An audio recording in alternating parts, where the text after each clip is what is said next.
name is Marari Fajardo de Santiago.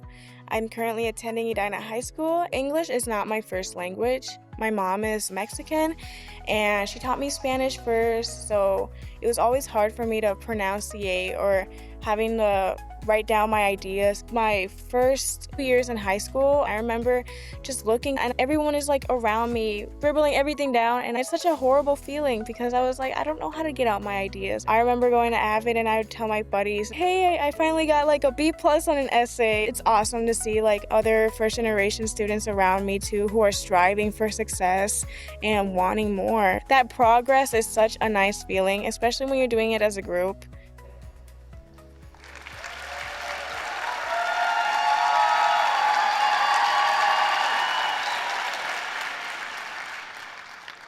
When I was a child, I believed everyone had a hidden power. For example, I believed cashiers possessed mathematical powers, that they could add up any item without using a calculator. I believed my superpower was problem solving with numbers. I would lie in my bed for hours, staring at the ceiling where my imaginary equations appeared in the dark. I'd add, subtract, and multiply faster than I thought was possible, challenging myself to eventually beat the cashier. My love for math allowed me to advance to higher levels at a young age. As I entered middle school, I discovered another superpower, the ability to speak up for what I believe in.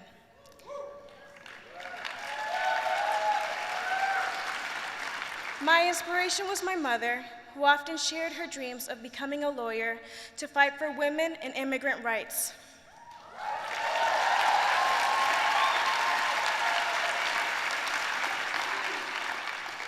This motivated me to become a student who was not afraid to ask tough questions and discuss complex issues. High school, however, taught me an unpredictable lesson. It introduced me to one of the hardest things, the power of peer pressure. My freshman year began with grief. My grandfather passed away right before school began, and all my mother and I could do was helplessly watch through a screen as my family in Mexico grieved.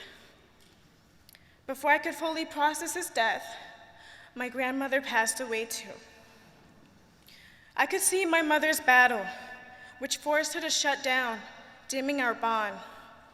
I fell into depression, I felt useless and losing interest in everything I once loved to do.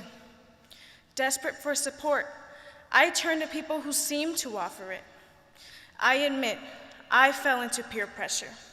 I started to make choices that were harmful to me and didn't reflect who I truly was. Center of it all, the loss, the feeling of losing myself. Someone stepped in and planted hope without realizing it. My sophomore English teacher, Mrs. Taylor, noticed my untapped potential. She asked me if I ever considered joining AVID. I didn't know what it was. Still, something about the way she asked me made me say yes. When my junior year came around, AVID flipped a switch inside me. During our first week in AVID, we were asked to pull out our transcripts. Staring at my past grades and my GPA, a wave of embarrassment washed over me. I saw the hard proof of how far I regressed. At that moment, I asked myself, am I going to let this define me? I realized I didn't have any of the privileges of the people I was surrounding myself with. I didn't have a financial cushion to fall back on. And if I wanted to build a life I longed for, it was up to me to make it happen.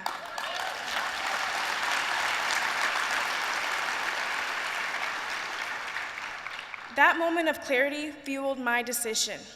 I would find my superpower again.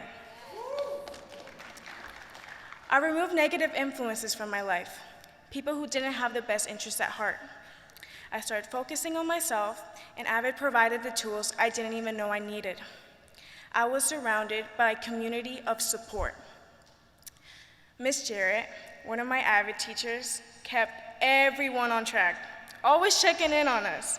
She'd ask, hey, what's going on in such and such class, whenever our grades started slipping.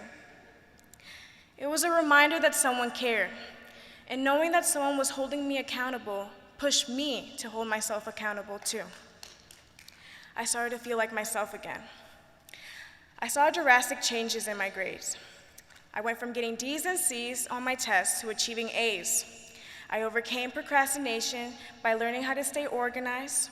I created goals that led me to excel, yet still focusing on myself.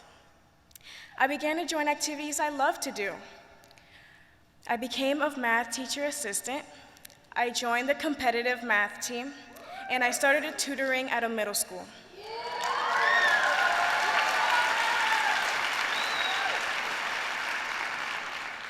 AVID taught me an invaluable lesson.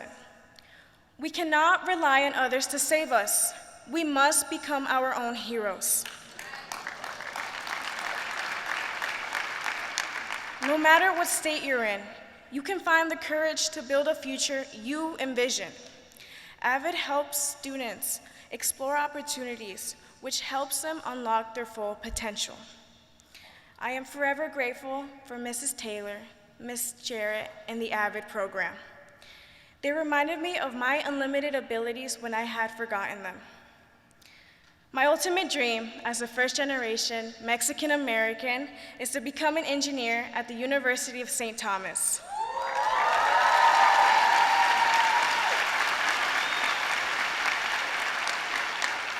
I will combine my powers for problem solving and use my voice to advocate for others and break down barriers. Thanks to AVID, I now have the foundation and confidence to take every step towards my dreams with power.